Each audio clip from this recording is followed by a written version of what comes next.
नमस्कार दोस्तों, आपका आपके चैनल पे हार्दिक स्वागत है। आज फिर हम इलेक्ट्रीशियन चैप्टर 1 का कुछ महत्वपूर्ण प्रश्न लेके आए हैं। बच्चों, इसमें क्या है कि कुछ क्वेश्चन तो आपसे बिल्कुल बनेंगे, लेकिन कुछ ऐसे प्रश्न हैं जो कि बहुत ही महत्वपूर्ण हैं और उनका डाटा आपको सिर्फ यहीं से मिलेगा। दूसरी बात यह है कि ये 15 क्वेश्चन है, ज़्यादा क्वेश्चन भी नहीं है, तो आपको लगातार इस प्रश्न को देखना। अब शुरू करते हैं। पहला प्रश्न है कि बिजली के तार में अर्थ वायर, ये वायर है, तो वायर का रंग कौन सा होता है? ठीक है, मतलब अर्थिंग वायर का कलर कैसा होता है, कलर कोड बताना है। तो आप भी जानते हैं कि रेड वायर जो होती है फेस के लिए होती है, ग्रीन वायर जो हमारी है ये हमारी अर्थ के लिए होती है, और येलो एंड ब्लू को हम फेस वायर के रूप में इस्तेमाल करते हैं। White and grey, white and grey जो होती है ये हमारी न्यूट्रल वायर होती है, और ब्लैक भी हमारी न्यूट्रल वायर के लिए इस्तेमाल की जाती है। ठीक है, तो इसका जो राइट आंसर होगा ये ग्रीन होगा, मतलब कि हरा। ठीक है, जिसने लगाया बहुत बच्चा कमेंट करके आप जरूर बताइएगा कि आपने कितने क्वेश्चन का सही जवाब दिया है। ठीक है, यदि किसी व्यक्ति को बिजली का झटका लगे तो पहला कदम क्या होना चाहिए? आप यहाँ पे एक लड़की को देख रहे हैं, इस व्यक्ति को लग गया है झटका और ये क्या कर रही है, डंडे से उठा रही, लेकिन ऑप्शन के अकॉर्डिंग आपको काम करना है, ना कि चित्र को देखकर। पहला है पानी देना, सीधे व्यक्ति को खींचना, बिजली की आपूर्ति बंद करना, तुरंत सीपीआर देना। बिल्कुल, देखिए इसमें कुछ महत्वपूर्ण बातें हैं। आप व्यक्ति को खींचना नहीं शुरू करें कि हाथ पकड़ के खींचिए, है ना। सीपीआर नहीं देने लगना है कि अभी सप्लाई तार टच है इसके हाथ से और आप सीपीआर देना स्टार्ट कर दो, वहीं पे आपका गड़बड़ हो जाएगा। ठीक है, तो दोस्तों इसका जो राइट आंसर है वो है कहना चाहिए बिजली की सप्लाई को बंद करना। तो आप क्या करिए, सबसे पहले सप्लाई को, यानी जहाँ पर आपका एमसीबी है वहाँ पे जा करके आपको एमसीबी बंद करना पड़ेगा। फिर जा करके आप उसको सीपीआर दीजिए, मुंह से मुंह विधि कीजिए, है ना। सिल्वेस्टर विधि का इस्तेमाल आप कर सकते हैं। नेक्स्ट क्वेश्चन है, मैं अपना फोटो को इधर कर देता हूँ। ठीक है, ऊबर ऊबर करंट नहीं है, सॉरी बच्चों, ये ओवर करंट है। क्या है ये? ओवर करंट, है ना। ओवर, है ना, OVER। ओवर करंट से सर्किट की रक्षा करने वाला उपकरण कौन सा है? यदि करंट ओवर हो रही, बढ़ रही है ना, तो सर्किट की रक्षा आप कैसे करेंगे? देखिए, एमसीबी के माध्यम से, आरसीसीबी के माध्यम से, ट्रांसफार्मर के माध्यम से, या कैपेसिटर के माध्यम से। अब आपको समझ में आना चाहिए कि भाई ओवर करंट यानी बढ़ी हुई करंट से हमें रक्षा कौन करता है? वो हमारा एमसीबी होता है। और आप लोग कमेंट करके बताइए एमसीबी का फुल फॉर्म क्या होता है ना। एमसीबी आप ये देख रहे हैं, ये हमारी एमसीबी होती है और ये हमारी आरसीसीबी होती है। एमसीबी हमारी ओवर करंट से बचाता है, आरसीसीबी का फुल फॉर्म होता है, सॉरी, आरआरसीबी। इसको आप सुधार लीजिएगा, आरआरसीबी नहीं होगा, आरसीसीबी होगा, रेसिडुअल करंट सर्किट ब्रेकर, है ना। अवशिष्ट चुंबक से या बची हुई करंट से सुरक्षा करता है। अगला प्रश्न है, हैंड हेल्ड टूल्स के लिए सुरक्षित वोल्टेज कितना होता है?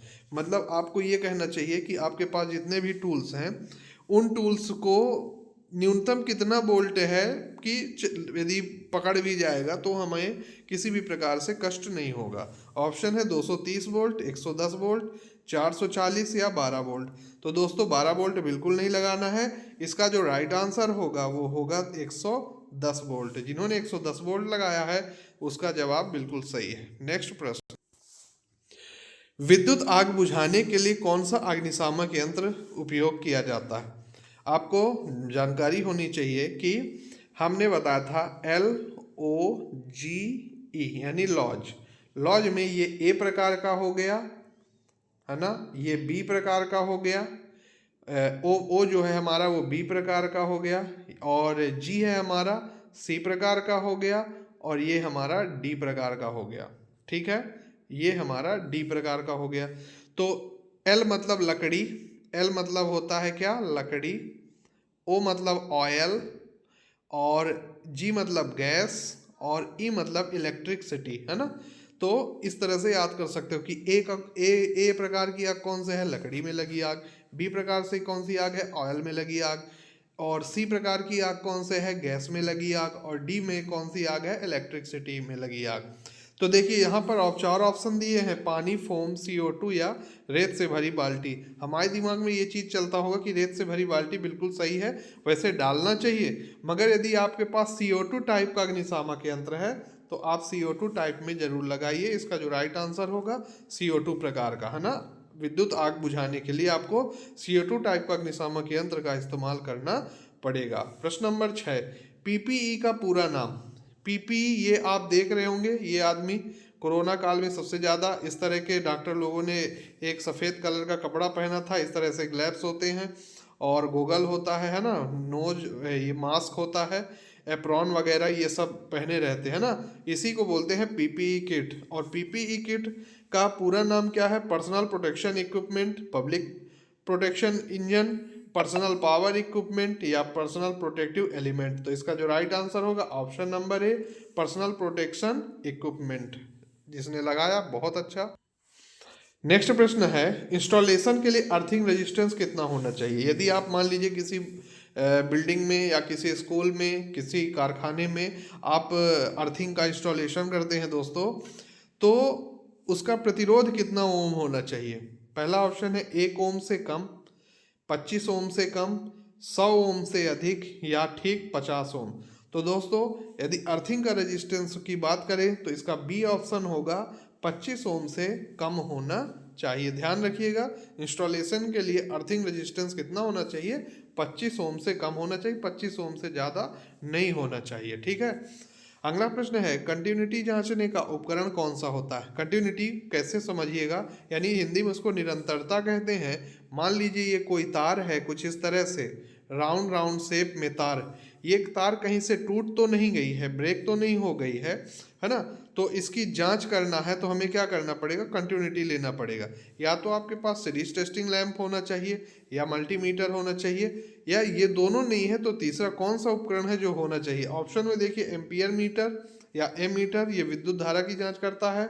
टॉर्च तो नहीं होना चाहिए, स्क्रू ड्राइवर भी नहीं होना चाहिए। इसका राइट आंसर है मैगर, ये होता है मैगर। यहाँ पर देख रहे होंगे एक लाल कलर का है, एक काला कलर का है। एक को इधर साइड और एक को इधर साइड लगा देंगे तो हमें बड़े आसानी से कहना चाहिए कंटिन्यूटी यानी निरंतरता का पता चल जाएगा। यदि हमारा, जैसे आप सीरीज टेस्टिंग लैंप में लगाते हैं, यदि तार मतलब टूट गई है तो बल्ब नहीं जलता है, और यदि हमारी तार नहीं टूटी है तो बल्ब भी जलता है। ये टेस्टिंग बोर्ड से हमें पता चलता है।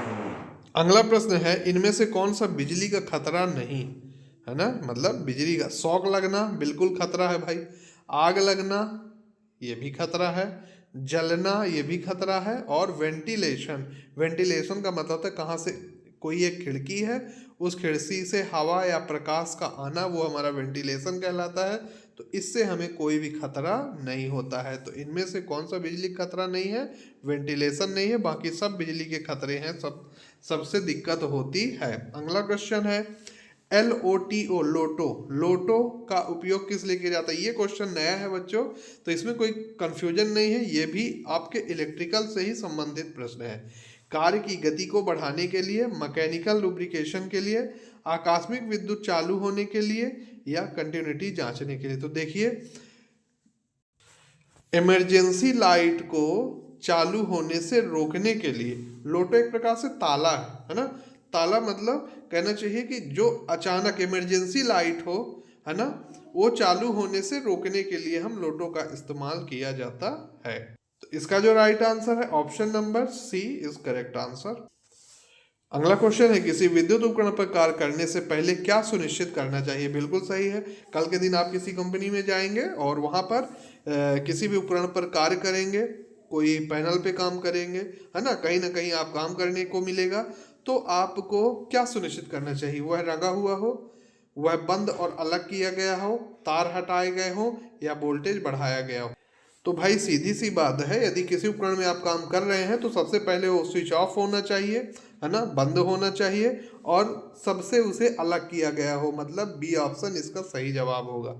इस तरह से हम क्या है कि अभी सेफ्टी से संबंधित क्वेश्चन है, अभी और लेके आएंगे, फिर अपन नेक्स्ट एलाइड ट्रेड के क्वेश्चन लेके आएंगे अगले दिन। तो आप हमारे मतलब चैनल पे बने रहिए, नोटिफिकेशन के लिए आपको सब्सक्राइब करना पड़ेगा। इलेक्ट्रीशियन द्वारा उपयोग किए जाने वाले रबर ग्लव्स होने चाहिए, तो कैसा होना चाहिए आपका? गीले बिल्कुल नहीं होना चाहिए, फटे हुए नहीं होने चाहिए, पुराने भी नहीं होने चाहिए। आपके कैसे होने चाहिए भैया? आपके सूखे हुए होने चाहिए, मतलब ऑप्शन बी राइट आंसर होगा। बिल्कुल गीला तो, गीले में तो इलेक्ट्रिकल काम ही नहीं करना। सबसे पहली आप बात ये समझ लीजिए, यदि कहीं पर गीला है इसका मतलब है हमें वहाँ पे काम नहीं करना है, उसको सुखवा देना है ना। फटा हुआ ग्लव्स हो या कोई भी कहना चाहिए कॉम्बिनेशन प्लायर वगैरह हो, तो वो भी फटे हुए इस्तेमाल नहीं करने हैं। पुराने हैं तो उसको बदल दीजिए, पुरानी चीज वैसे भी खतरनाक होती है ना, इसका विशेष ध्यान रखना। नेक्स्ट प्रश्न है 11 कीवी की जीवित लाइन से न्यूनतम सुरक्षा दूरी कितनी होनी चाहिए?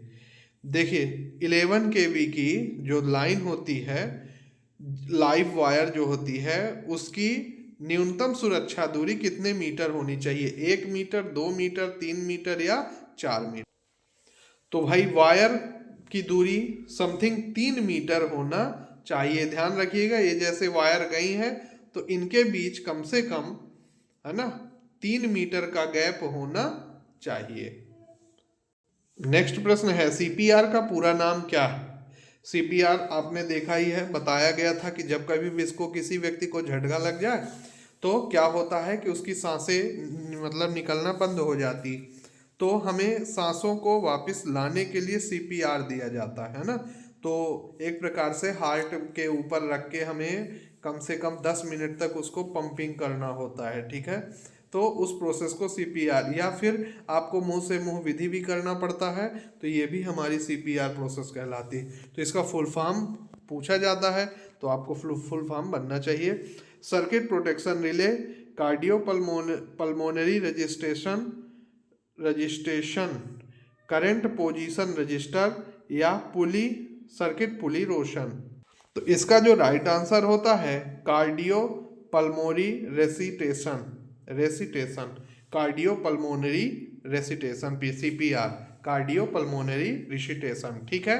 अगला प्रश्न, अर्थिंग का मुख्य उद्देश्य क्या होता है? मतलब हम क्यों अर्थिंग करते हैं भाई? आपने मोटरों में भी देखा होगा अर्थिंग किया जाता है, और आपने बड़े बड़े इंडस्ट्रियल एरिया, पावर हाउस, ऐसी जगहों पे अर्थिंग पाएंगे ही पाएंगे। तो क्या अर्थिंग वोल्टेज बढ़ा देती है, पावर लॉस कम कर देती है, शॉक से सुरक्षा देती है, या लोड क्षमता, लॉड नहीं है, लोड क्षमता बढ़ाती है? बिल्कुल आपने अनुमान लगा लिया होता है। अर्थिंग क्या करती है? हमें शॉक से यानी झटका लगने से बचाती है। दोस्तों कैसा रहा ये सेशन, आप जरूर कमेंट करके बताइए, और अपना स्कोर जरूर बताइए कि हमने कुल इतने क्वेश्चन सही किया। यदि इसमें कुछ ऐड करवाना है तो ज़रूर बताइएगा, हम थोड़ा सा अपनी तरफ से कोशिश करेंगे। अगले वीडियो के लिए आप इंतज़ार करिए, तब तक के लिए धन्यवाद।